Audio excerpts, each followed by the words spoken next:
ఈరోజు మీ అందరూ కూడా గుర్తించాలి, నీతో పరిశుద్ధ ఆత్మదేవుడు ఉన్నాడు. నెంబర్ 2, నీలో ఆయన ఉన్నాడు.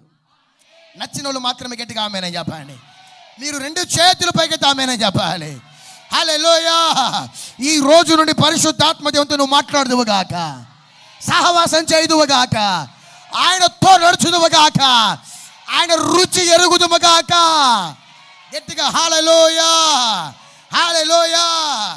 నువ్వు ప్రయాణం చేస్తున్నావు, ఎవరు లేరా? పరిశుద్ధాత్మ థ్యాంక్ యూ సో మచ్. నా పక్కన 1000 మంది దూతలు పంపించేందుకు వందనాలయ్యా.